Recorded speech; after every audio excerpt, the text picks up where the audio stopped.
Welcome to my channel, Delightful Stories. I'll be happy if you subscribe to my channel and like it. Enjoy watching and don't forget to leave your opinion in the comments about the story. Mariana believed that she was unlucky all her life. Karma pursued, or a family curse, the girl did not know exactly, but she knew that for every one of her good luck, there were 7 failures. It was since childhood, and probably so will be in the future. Doomed to think to himself, the owner of such a rare nowadays name. Usually all the worst in her line of fate came in late fall, around the end of October. Early November. That's why Marianne quietly hated this cold and so dull time of year. It was hard for her to love the repetitive moments of nature, in which many years ago a monstrous and totally unfair tragedy had happened to her family. In the girl's opinion, Marianne was not 5 when her parents' car overturned on a slippery, icy road just in late November. At night there were hard frosts, and in the morning the ice crusts, and in the morning the ice crust on the highway was already glistening. The girl was at home at the time, along with her grandmother Donna. Her parents had gone to a relative's house for a birthday party. The couple knew that the holiday would probably last until late at night, so they decided not to torment the child and didn't take Mariana with them. The little girl's memory is imprinted with the fact that in the middle of the night the home telephone suddenly started ringing excruciatingly loud. Her grandmother went to the machine. After a few seconds there was complete silence in the hallway. And then there was a rumble. Marianne immediately rushed out of bed, and when she ran out into the hallway, she was horrified to see, on the floor, collapsed, unconscious grandmother. Doctors at the regional hospital later said that the girl's father and mother had miraculously survived this type of car accident. However, both parents were very seriously injured and spent a long time in the hospital before they were able to go home again. Mary's mother, Alice, suffered a severe concussion and has had severe memory problems ever since, which only worsened. Joseph was even less fortunate.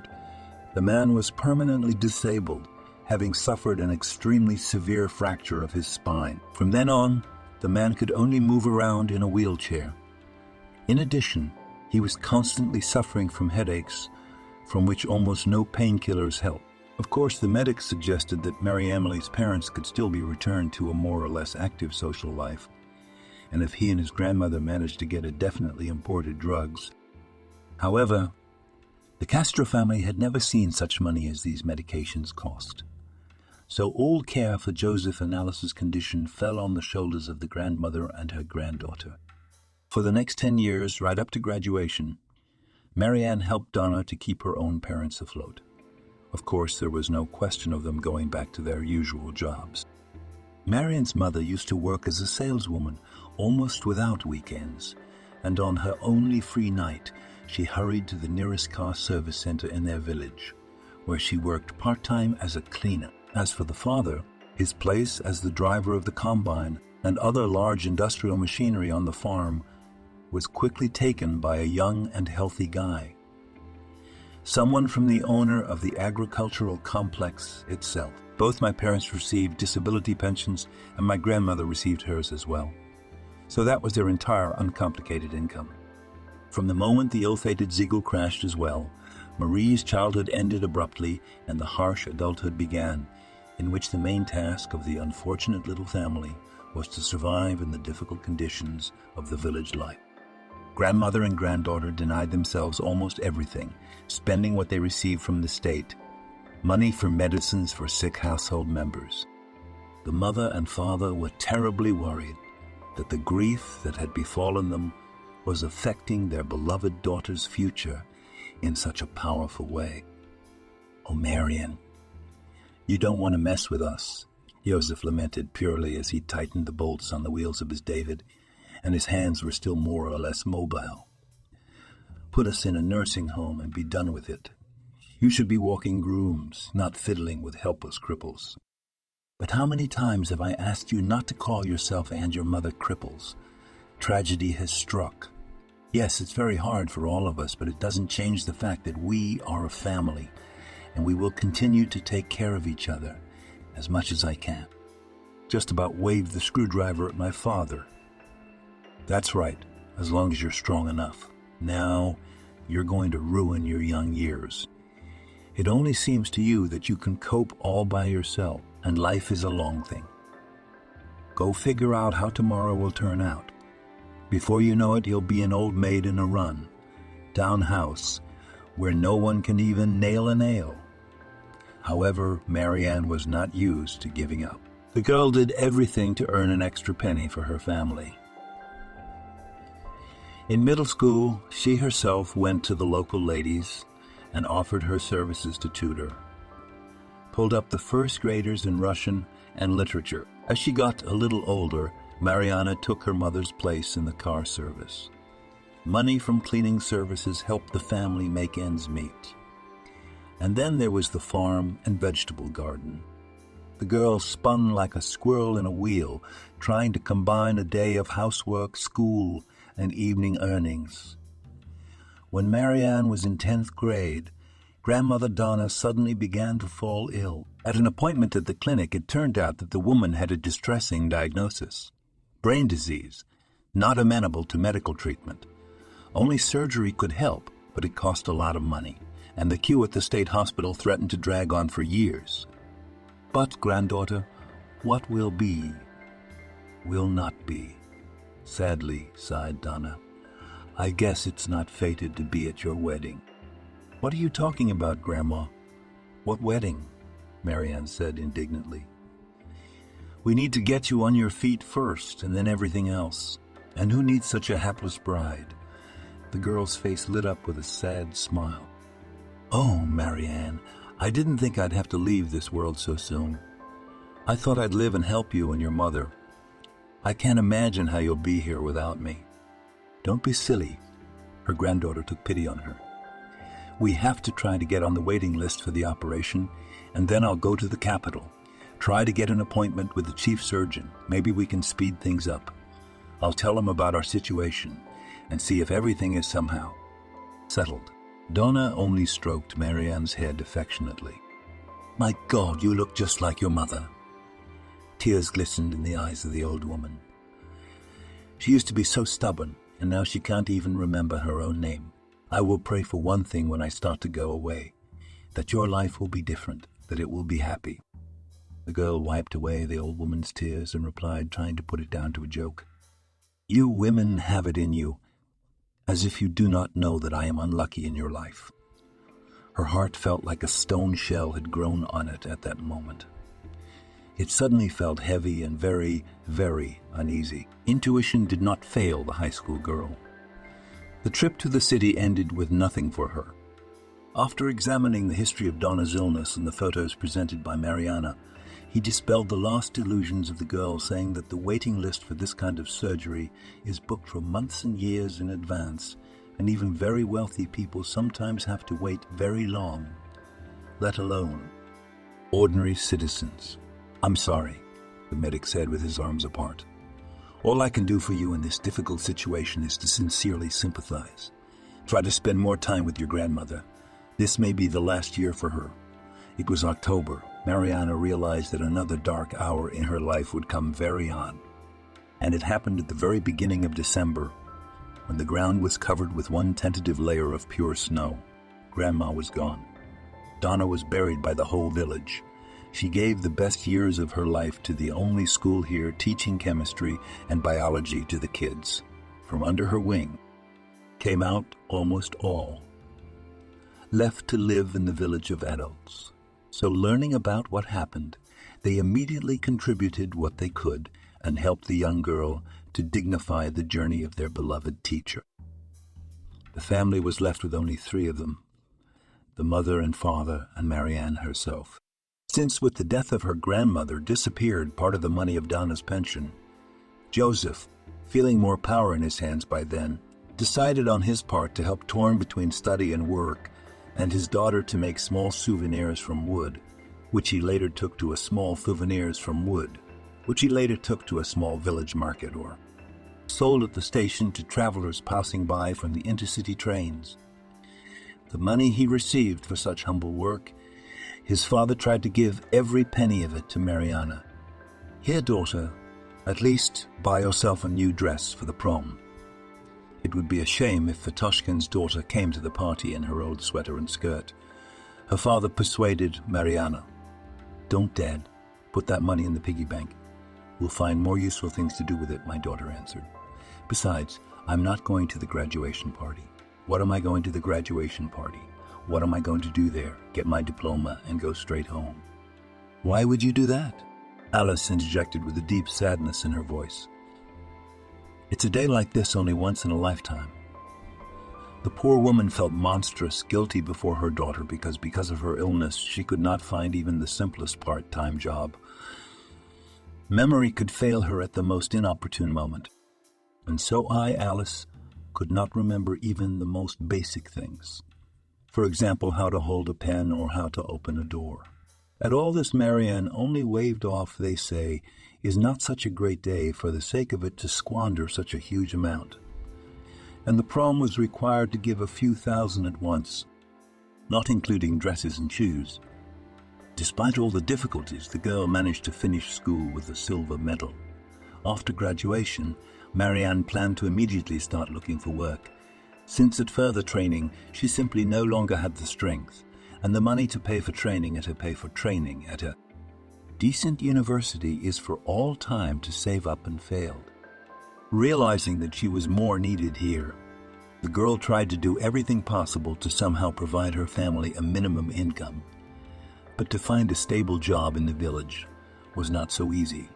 Most of the people needed here were people with technical knowledge or skills of professional farming, and the rags kind of the livestock was only poultry. Chickens and geese were the maximum in the livestock knowledge that Marianne could boast. On the other hand, the girl would have liked to go to work as a teacher of Russian and literature, but unfortunately, for this position required a higher or at least specialized secondary education, which she naturally did not have. Fortunately, at the time, one of the elderly teachers who knew Donna well was preparing to become a grandmother for the third time. Her daughter, who worked in the village library, was once again preparing to go on a long maternity leave, so she offered the vacated position to a recent graduate. Needless to say, Marianne accepted without hesitation. Music, the new place of work, quickly drew the girl in. It was quiet here, and she did not have to perform many duties, the most difficult of which were watering the flowers and wet cleaning the tiny reading room. Marianne was quick-witted and not lazy, so she was easily able to learn the basic smut of Arsky's libraries. Nothing more was required of her. It was in the library that she first saw David. Not too tall, but having a good build and thick, curly, dark, russet-colored hair. The boy quickly won the young librarian's heart. David wandered perplexedly between the racks, clearly not knowing which book to choose. Marianne was just in time to help him. Looking for something in particular, politely inquired at the author. Some particular genre, the guy blushed thickly. "I don't know how best to answer." Finally, he said uncertainly, "Know this, I'm not actually choosing for myself. My aunt broke her leg in our regional hospital, so I asked her to bring her something to read, preferably a love story. And now you know I'm not very good at romance novels." Marianne smiled a little slyly, involuntarily shaking off a mop of her lush red wheat hair. "Then I suggest you get Jackie Collins. Your aunt will love it. A classic," she said, pulling the right book off the shelf. David thanked Marianne, and that's how they met. Later, he often went to see her at her work on the pretext of choosing books for his mother and godmother. Both by then knew they had mutual feelings, but continued to act as if there was nothing between them but a purely professional relationship of reader and librarian. After another month, David dared to ask Marianne out on their first date, after which they officially became a couple. However, the young people didn't get to spend as much time together as they had hoped. David was unexpectedly drafted into the army and had to leave for 2 years. Marianne promised to wait for him, and honesty kept the boy's word. Time flew by unnoticed, but on David's return from the army, Mariana had a very unpleasant surprise waiting for him. The guy suddenly stopped getting in touch and picked up the phone when the girl tried to call him. Mariana did not understand what was wrong. because while her lover was on duty, she tried in every way to keep in touch with him, sending him touching letters, pictures of herself, and all sorts of goodies that she could buy on her modest salary as a librarian. In one of their last letters, shortly before their demobilization, the young couple agreed to marry as soon as David returned home. The girl began to worry if something bad had happened to her fiancé. Trying to find out the truth, Marianne went to David's Aunt Elizabeth's house and determinedly demanded that she finally tell her lover what had happened. Elizabeth, as a mature woman, was well aware of what had happened, but to tell the girl, already not spoiled by a difficult fate, still a little afraid. More than once she had welcomed the couple into her home since she was raising David. She liked Mariana purely as a human being, but the young bridegroom's heart was impossible to command. One day he loved one, and the next day he was dying, unable to live without the other. I know you're a reasonable girl, so you'll understand, and I'm sure you can forgive. David let them go at once in time, but I think you can. Mariana was at once wary. An unpleasant feeling pricked her chest like a small, sharp needle. Her mouth went dry in an instant. He, Elizabeth? What's wrong? She asked, looking at the woman point. Blank. She was intellectually correcting the bridge of her nose with her miniature glasses in a thin gold frame. You see, Marianne, it happens in life. Anyway, David has chosen another bride.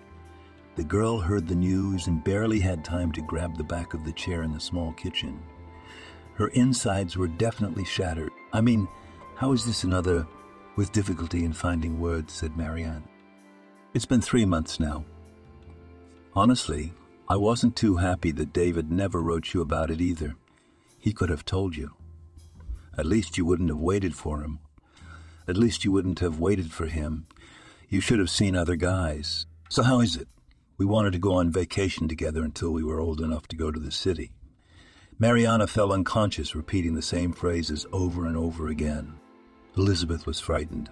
I wonder if the girl had gone mad and hurried to pour a glass of cold water. You can't blame yourself, girl. He didn't do all this out of spite.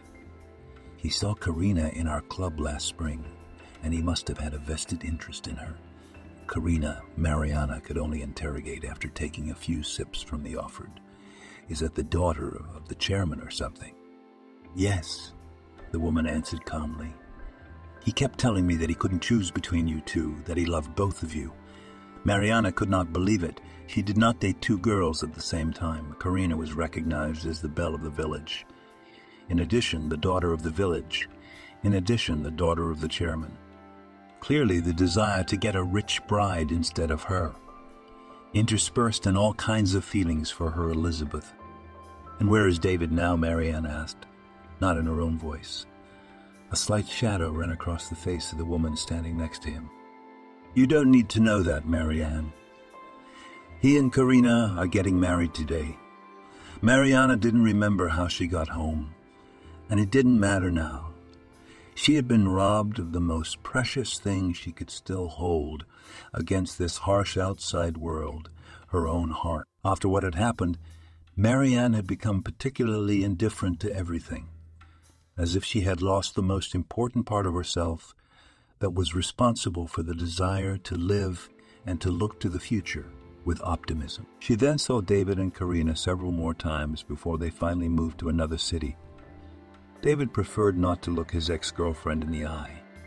He was still as charmingly blushing with embarrassment as the first day they had met. But now it was no longer causing Marianne their fits of appearance. C, the young librarian, seemed to be completely devastated. There was nothing left in it except the care of her parents and the daily long walk to work. However, and work now more and more aroused negative feelings in Marianne.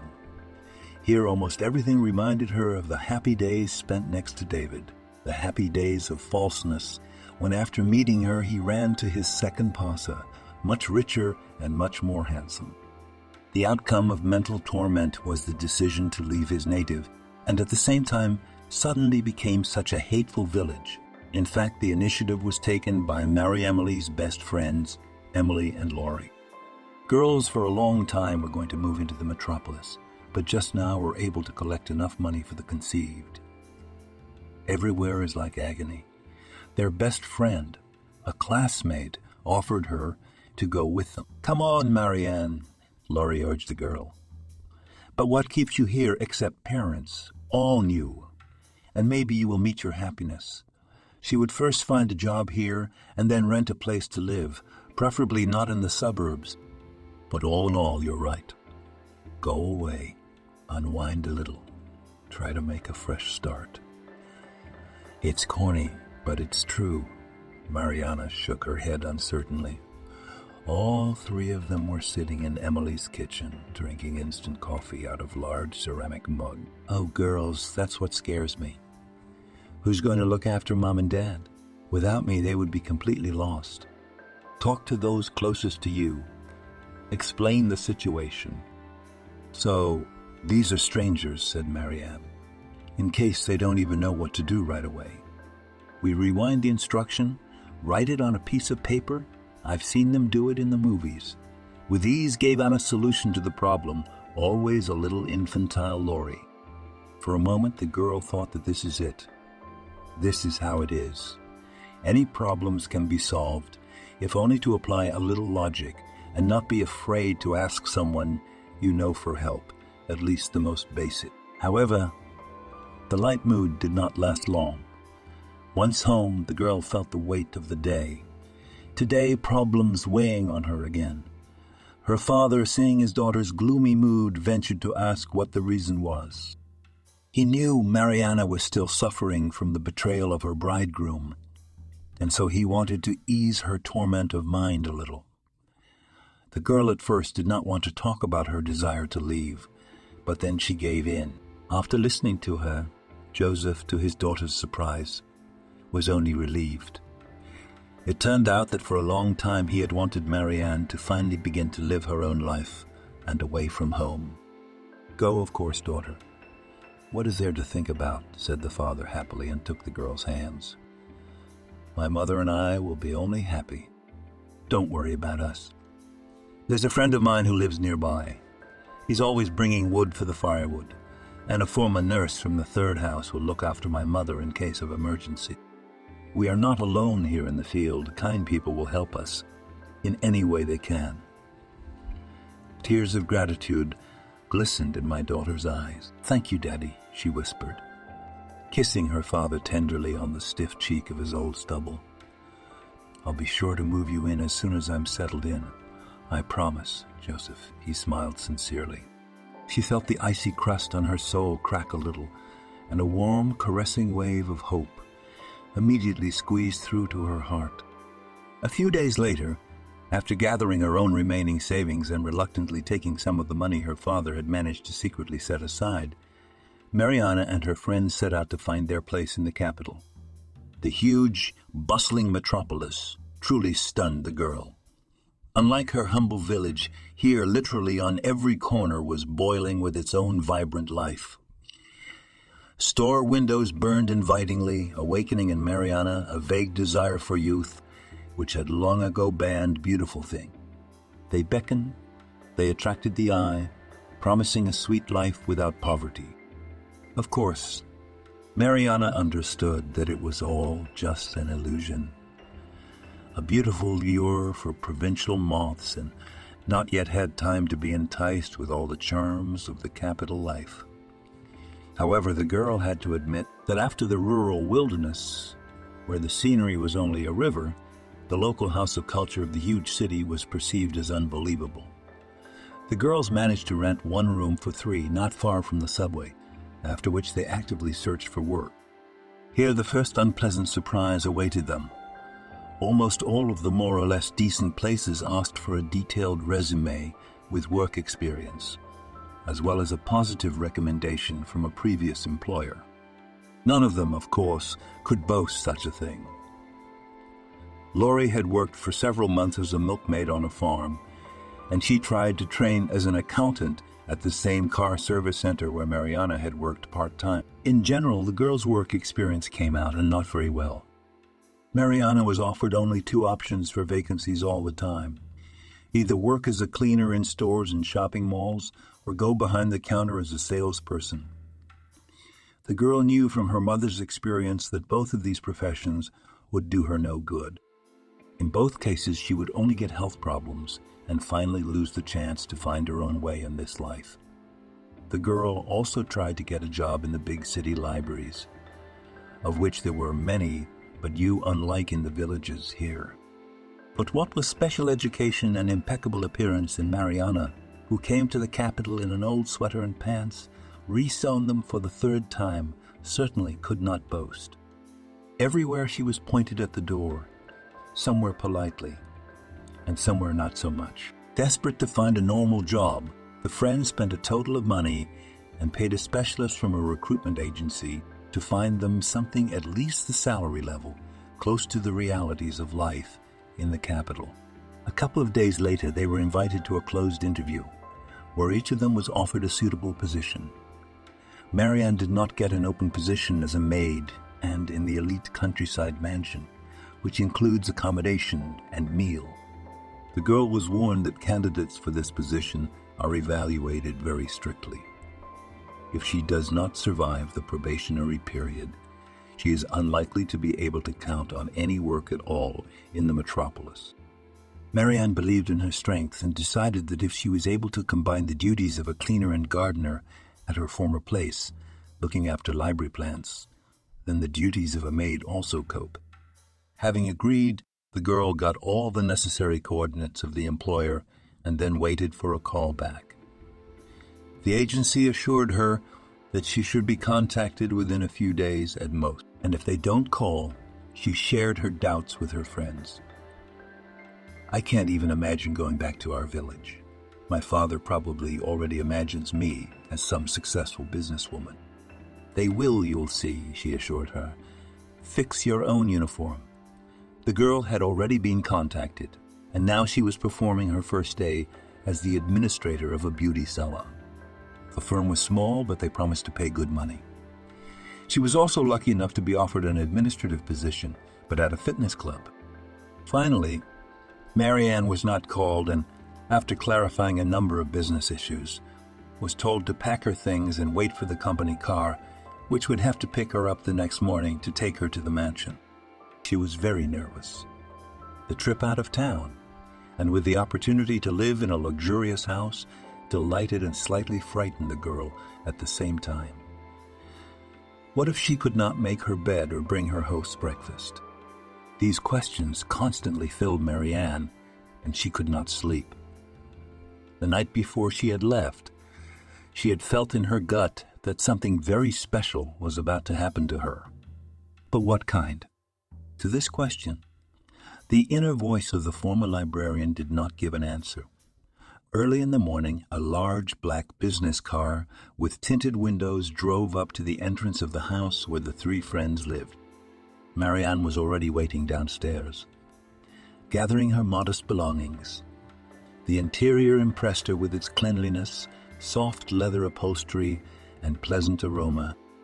In those rare cabs that sometimes ran from the station in the direction of their village, always smelled of fish and tobacco, and the seats were often stained with oil and traces of hard liquor. Outside the window was an incredibly beautiful landscape.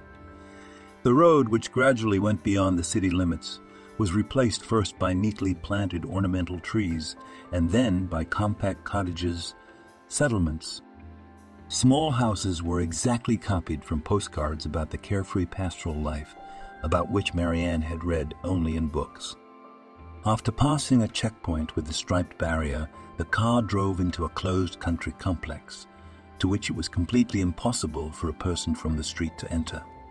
It did not seem to Marianne that she found herself in some other world. Everywhere she could see tall, red brick stone fences, behind which she could make out the outlines of huge houses, more like real castles. She was not yet aware that she would soon be working in one of them. At last, the car stopped in front of the gate of such a mansion. When Marianne got out, she immediately felt the unpleasant eyes of 2 or 3 cameras closely watching the movements of the girl and the driver. "But here we are," he reported. "Wait here for a while, and I'll report you to the owners." The man rang the video phone installed in a special alcove near the gate, and a few seconds later disappeared. And in the slowly sprawling steel doors, a luxurious house with a swimming pool, a green golf lawn, and a stunning rose garden, built in the shape of a labyrinth, belonged to the Uslada family of the head of the family.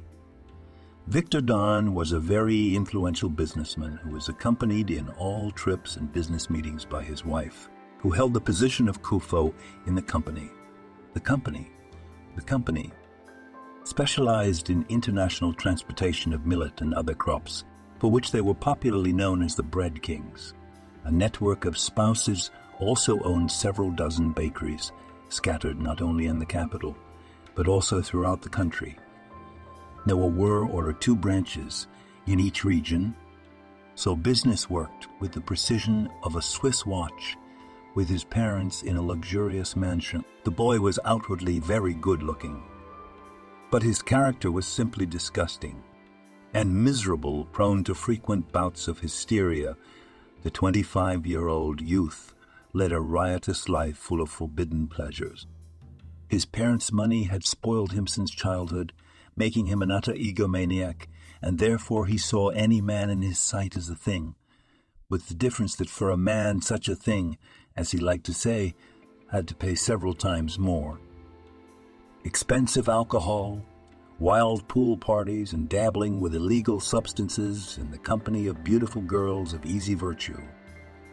This was the circle of interests of young Usladov. The businessmen's spouses, of course, did not encourage such a pastime of their son, but for the most part, they looked the whole thing through their fingers. The residents believed that all sons of wealthy men must go through this vicious circle at a young age in order to finally become satiated with all the opportunities available to them.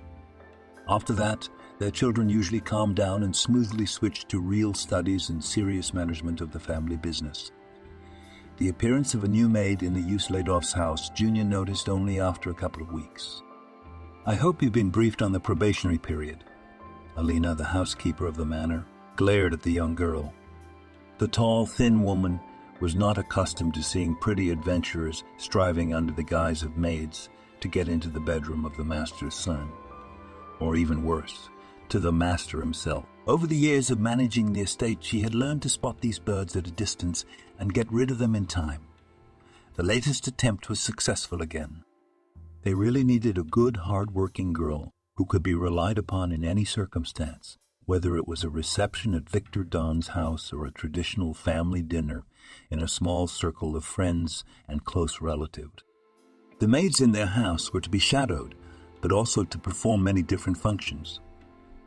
The slightest deviation from the said housekeeper and course could cost both the girl and the manager herself dearly. Remember, Marianne, it depends only on you and your behavior here, whether you can work off the contract entrusted to you and leave this house for a new life with a brilliant recommendation and career prospects, or the view. Olina, again, looked at the girl strictly. "And/or you will never be able to get a job anywhere else in this particular city. Is that clear to you?" "I see," Marianne answered quietly, looking at the floor. "I came here to work off my contract, and I don't want any trouble, and I just want to work here, Mistress Manager."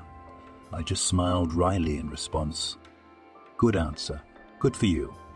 Now let's see what you can do." I guess everyone knows how to flatter.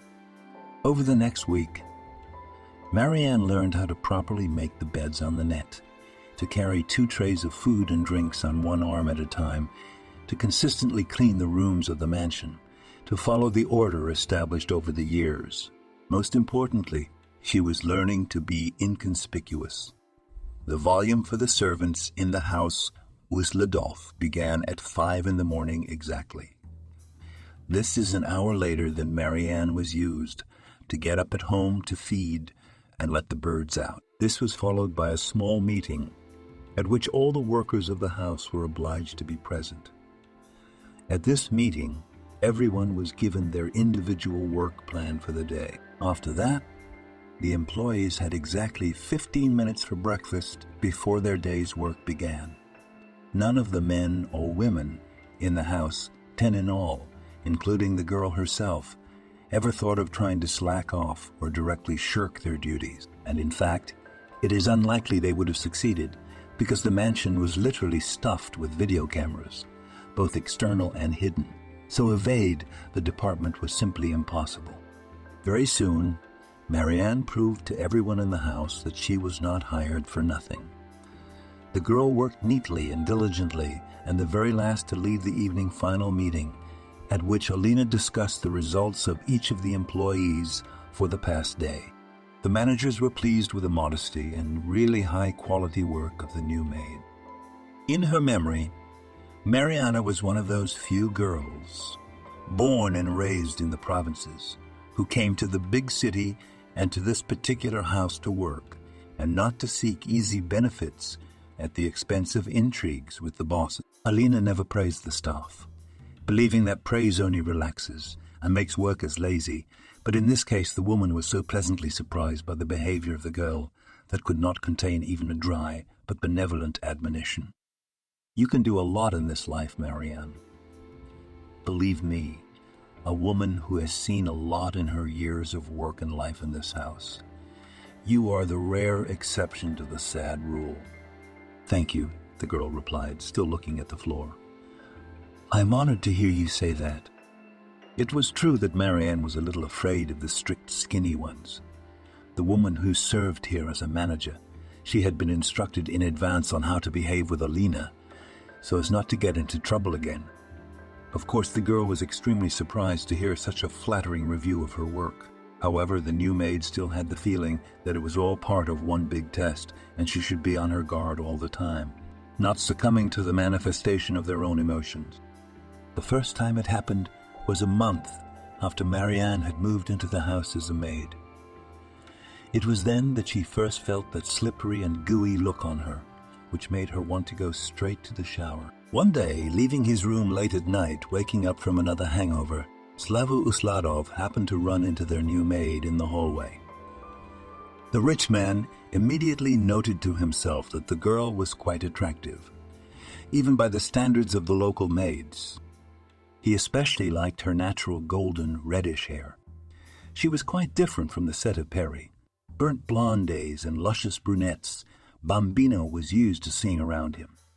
Determined to find out immediately what was worth it, Sydney deftly caught the maid on her way to the pantry and, taking the vacuum cleaner from her hands, began an unexpected introduction with the following phrase, "Wow, Daddy didn't tell me that we hired such a charming woman." Mariana sensed only the strong smell of overdrinking coming from the bread air at that moment. "Good evening, my name is Marianne. I'm your new maid," the girl answered in the way the managers had taught her. "I was hired a month ago. We have met before, you just did not pay attention." A deep wrinkle cut across Usladov Jr.'s brow. He clearly tried to remember the girl, but it did not. "Work. Well, good," thought with relief to himself Marianne.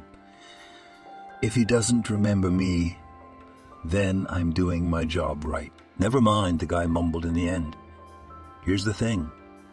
Marianne, and why is it that a girl with such a beautiful name is forced to clean up late at night instead of leaving long ago to rest?" Looked at the maid with surprisingly beautiful but also surprisingly empty gray eyes. It seemed as if all his soul had long gone out of them, leaving behind only ashes. For a second, Usladov reminded Marianne of something not famous Dorian Gray, or rather how this literary character would look in real life, having transferred all his black vices to the canvas of his own portrait. "I'm here because cleaning is my job," the girl replied politely.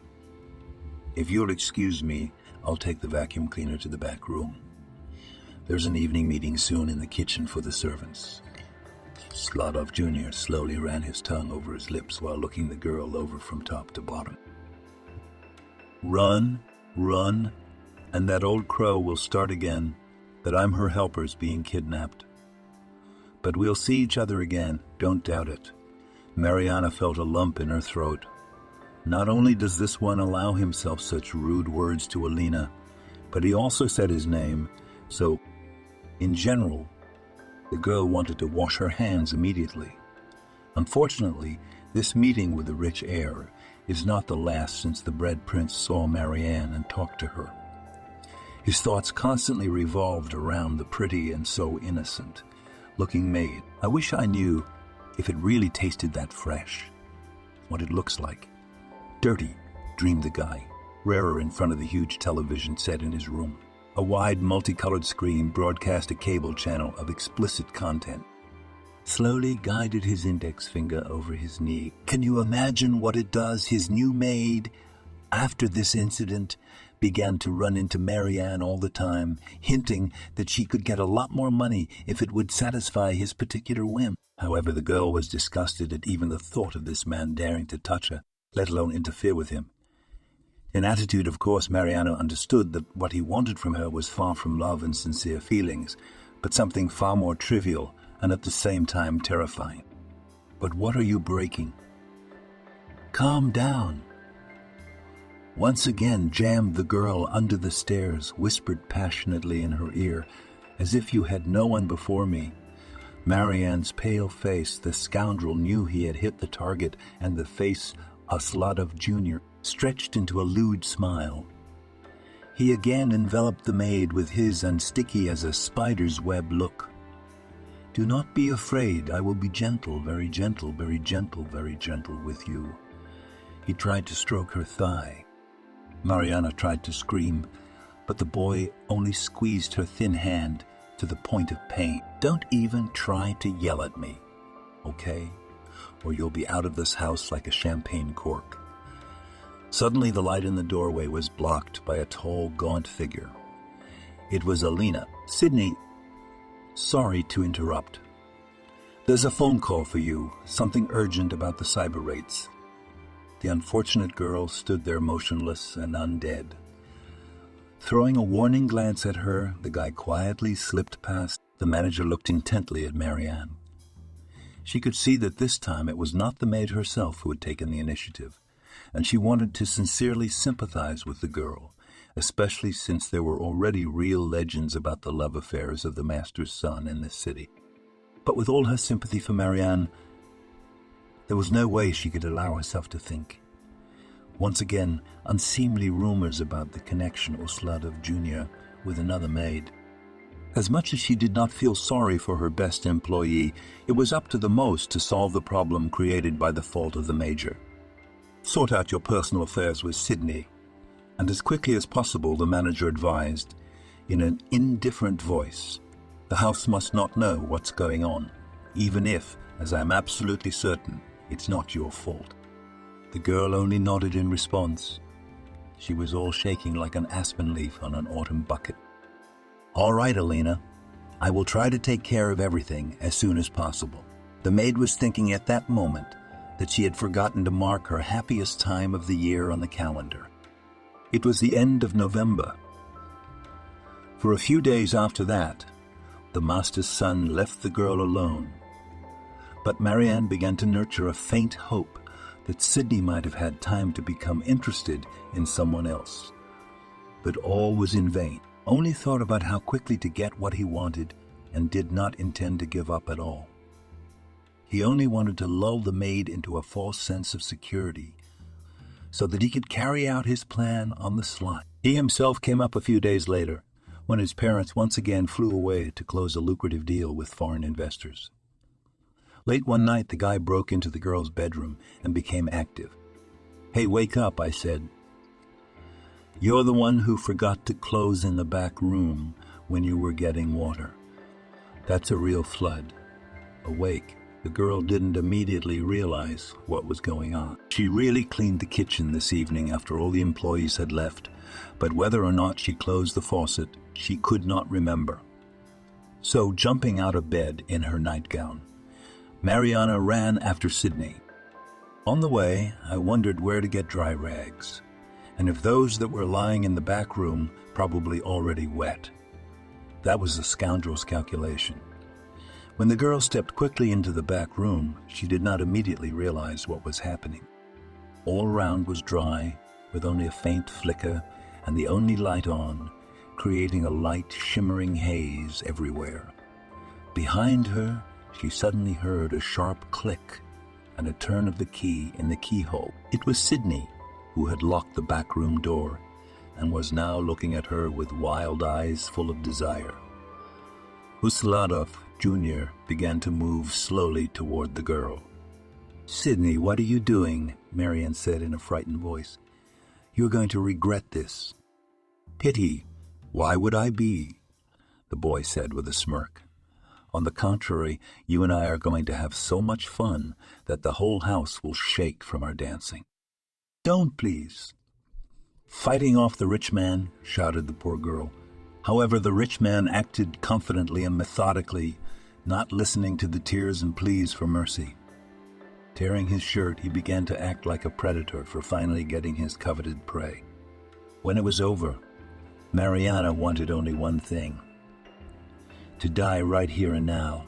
She had never experienced such shame, pain, and humiliation in her entire life. She was afraid to even look up at her tormentor. And what if he wanted more? The girl frantically began to look around for some sharp object, and if he tried to do it again, she would rather immediately stab herself in the heart with a knife or screwdriver, just to not feel him on her skin anymore. "Relax. I won't touch you again," Sydney said in a lazy voice. "Adjusting the wide leather belt, or else it's okay, it tastes like popcorn." The bastard stepped up to her out of her strength and squeezed her sharp chin. "Do you know what the peculiarity of popcorn?" He asked the girl a question, but he answered it himself. "The peculiarity is that popcorn tastes good while you eat it, but as soon as it runs out, you don't remember it anymore." "Get your filthy hands off me," hissed the resisting one. "You're a despicable man, you hear?" Usladov Jr. only smirked. "You wouldn't think of telling my parents what happened, and with the facts in mind, not the first of my maids with whom I spend my free time. My father and mother are used to people trying to get money out of me all the time. Naive fools, country girls like you. Really, this time you surprised me, so innocent. Ordinary girls came here more prepared, more sophisticated, and they didn't have to be begged, mind you." "You don't have a heart," Marianne spat in his face. "But I don't need one," he said coldly. "Well, a gold credit card full of wallets is enough. Any woman in your place would have partially jumped." The girl, wrapped in the scraps of her nightgown, continued to burn the major with a fierce stare. "Remember, you keep your mouth shut. You can keep working here. No, my parents will hear my version of events, and in it you with a bold for Blas and stretching from a remote village, ready to jump without a second thought. How much to the rich bridegroom, but nothing will work out for you. You'll be lying under the fence, but you won't find a job at 100, and you won't find one." He said the last words about me almost bursting into a shout. Mariana nodded silently, and with horror she almost lost the ability to think coherently. "But that's good," said the rich bastard, smiling contentedly. "Now let's all go back to our rooms." "There's no use waking people up," said the rich bastard. That's right. The violence has changed Marianne irrevocably. If before the girl was just polite to the other employees and tried to keep the same restraint with all, but now she just closed, preferring to spend rare moments of peace in his bedroom, pre-locked at night, and tormented by vague, disturbing dreams. In them, she saw her late grandmother, or her parents, who were crying all the time. Hence the laughing, skewed with terrible fire in the empty gray eyes of Sydney's face. The last nightmare was the worst. The young maid really wouldn't tell anyone about what had happened to her, not her rapist's parents, nor her own. She was afraid that her relatives would not accept her after learning of the shame. Marianne was willing to bet anything that she was not his first victim. However, everyone who was in one way or another connected with the house of this cursed family had to keep silent. Too high was the price they were all forced to pay otherwise. The days dragged on one by one, gray and monotonous in nature. Marianne still worked as a maid, sneaking into the master's rooms and serving pantries at dinners. The resentment gradually healed, like an open wound on her heart, and the pain for her broken honor slowly began to recede. The girl had to make a ton of effort every day not to break under the weight of her hard feelings. Only thoughts of her beloved family, who remained in the village, kept her awake. Now the girl had the opportunity to regularly transfer them small amounts of money, which, she was sure of it, was an important help in their humble being. And after a while, the girl realized with horror that she was pregnant. With great difficulty, she managed to ask Alina to give her a whole day off. Mariana immediately went to the hospital, where the doctor confirmed her worst fears, congratulating her. "Mommy, you are 8 weeks pregnant." A smiling woman in a white coat announced to her, "I can just see how happy Daddy will be." Then the doctor looked at Marianne's ring finger, which was not wearing a wedding ring. "So you're not married?" she asked in a slightly dismissive tone. "No," Marianne replied coldly.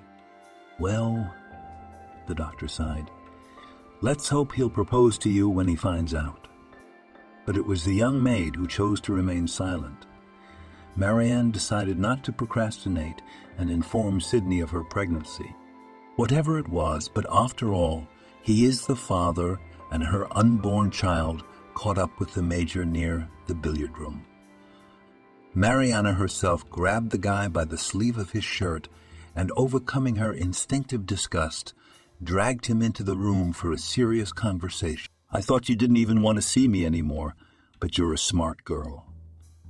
I thought you didn't even want to see me anymore, but you're a smart girl." The boy tried to stroke Marianne's face, but she sharply threw his palm aside. "Don't be deceived," she gritted her teeth. "I've got something to do with you." "What do you want to talk about?" mocked her. "Wait, let me guess. You wanted my money after all, didn't you?" And Sydney laughed unpleasantly. And at that moment, Marianne said, "I'm pregnant, you clown." The laughter broke off abruptly. For a minute, the boy stood staring at her as if he were suddenly struck by lightning. He could hardly understand exactly what his maid was saying, and when it came to him, the ground made one wide circle under his feet. "What do you mean pregnant?" he asked in an incomprehensible voice. "And that's how you do it," said an offended Marianne. "You're the father. I had no other men." Stunned, Asladov slowly sat down in a large padded chair that stood right there. He was instantly overwhelmed by a wave of panic, because if his father found out. "So wait, you can get rid of him. I'll give you the money, don't worry. Neither you nor I need this child." Mariana narrowed her beautiful eyes. "What makes you think I don't need him? You're playing with people's lives like cards in a poker game. It's not the kid's fault he has a father. You monster." Mariana tried with all her might to pretend that the presence of the thing, the word, did not bother her, though in fact her heart clenched with horror every time he moved fluidly in his chair, like a boa constrictor looking at a rabbit he had once eaten. By playing the cold-blooded bitch, the girl thus tried to secure herself with kindness and affection. She had tried to stop the scoundrel before, but she had failed then. Now she tried to act by his own methods, in the hope that it would help provide the child with some kind of future. Besides, if the village found out that she had gotten rid of the child and the rumors would spread anyway, Marianne would be branded a murderer once and for all. The village where the girl grew up had always been known for its traditional, even somewhat conservative views. "Tell you what, give me some time to think," Sydney asked the girl in the end. "We need to think this over, and then I'm sure we'll decide something." Marianne, you see that Sydney did not answer her with a radical refusal, softened somewhat, though she was a bit gnawed at, the maid had agreed to. Wait a couple of days. After all, she might as well not give him the child. It was clear that for a major he was an unfortunate accident.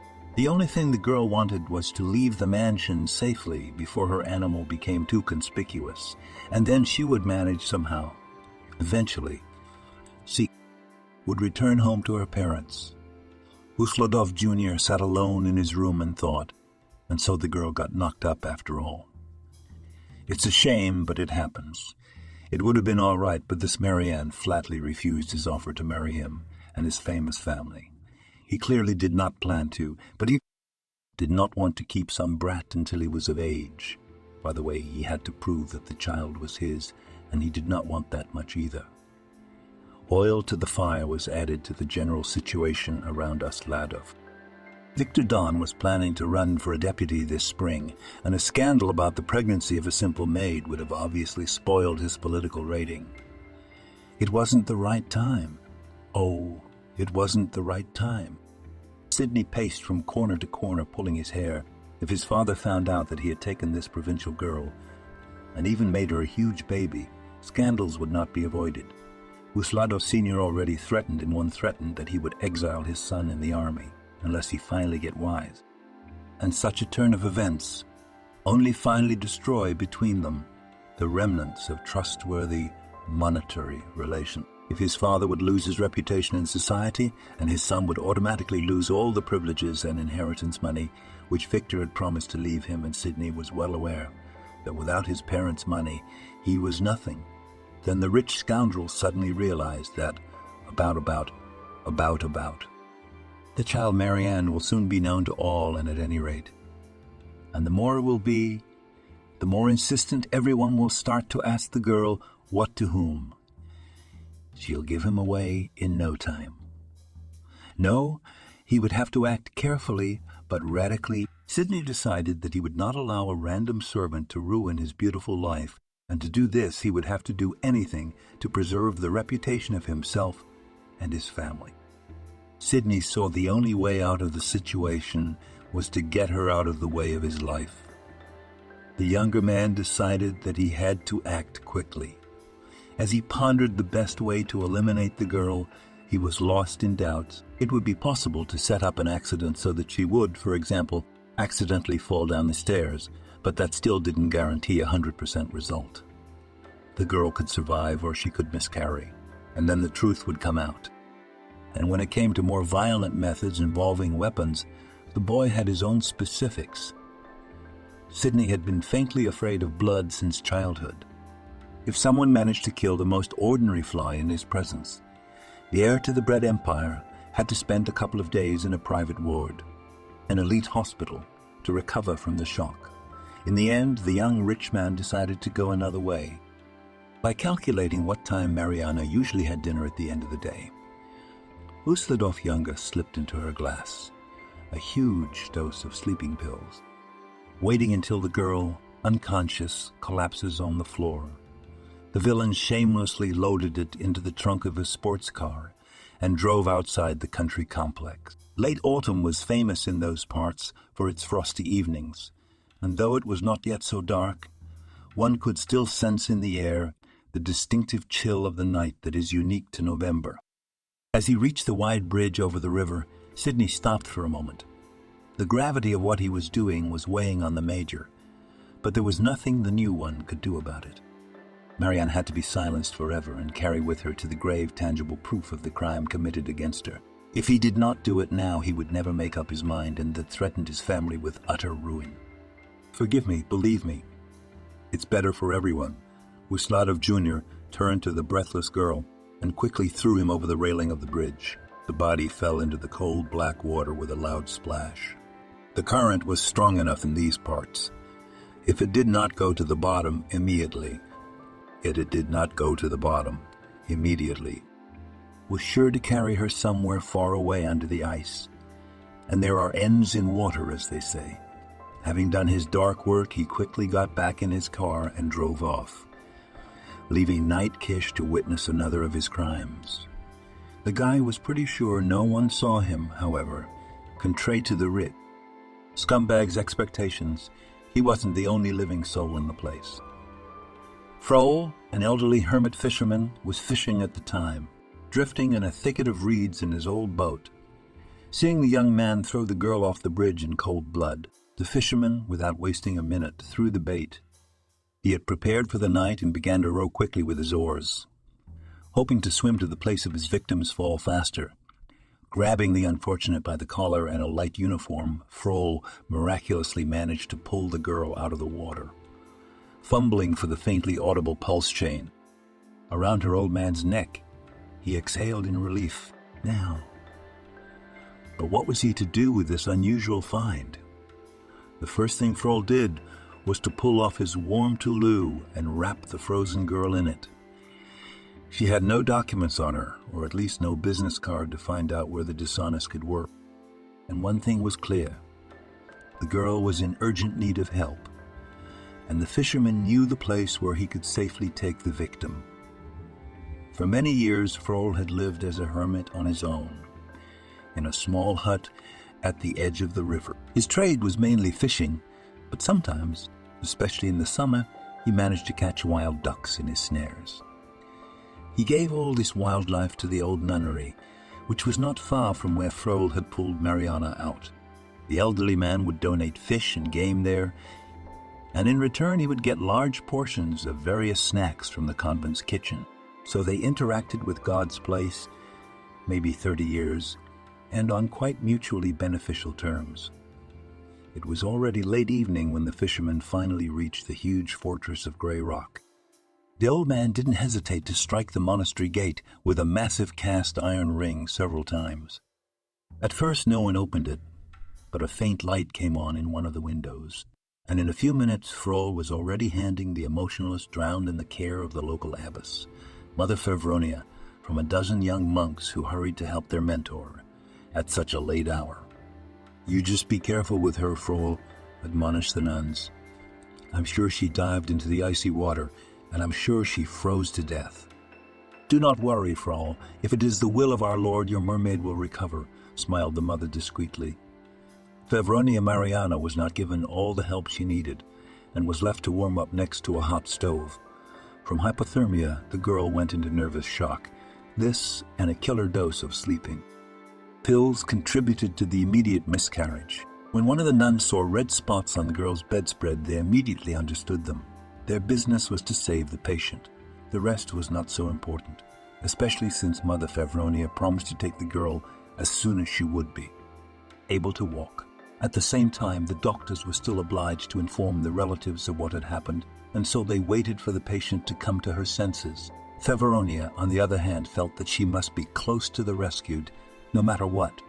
Once found herself in the possession of the monastery entrusted in the Lord.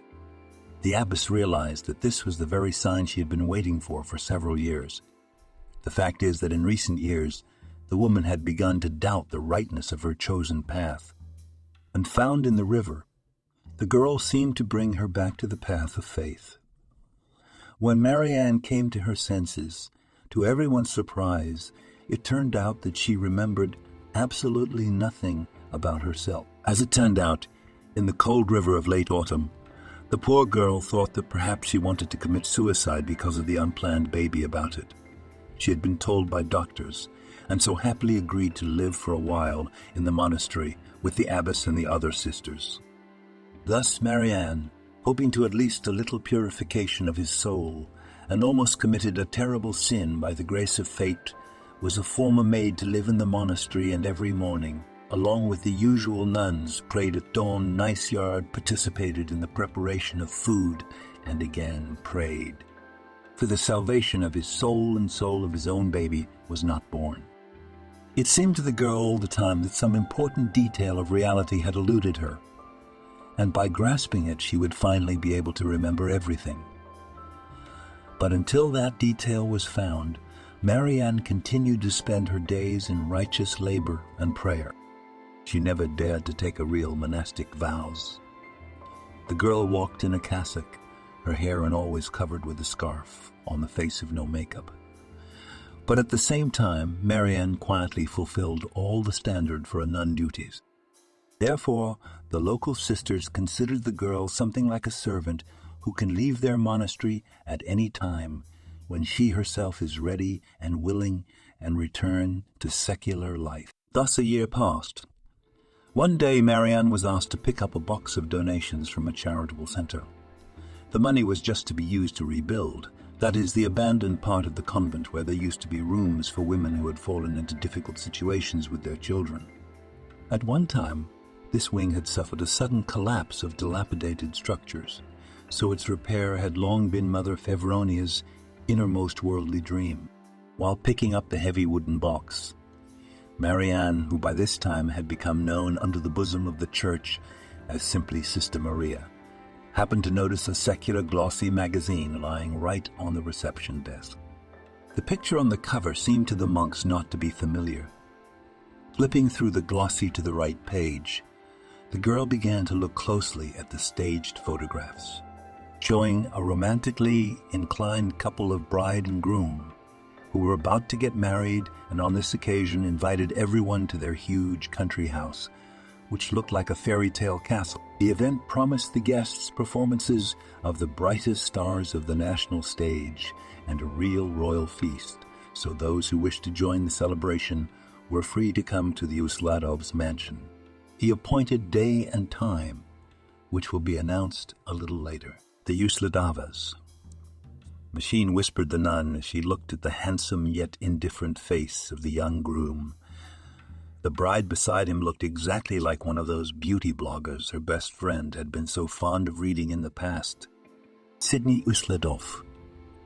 The pain sliced Marianne's brain in two with a sharp blade, forcing the world around her into total darkness for a moment.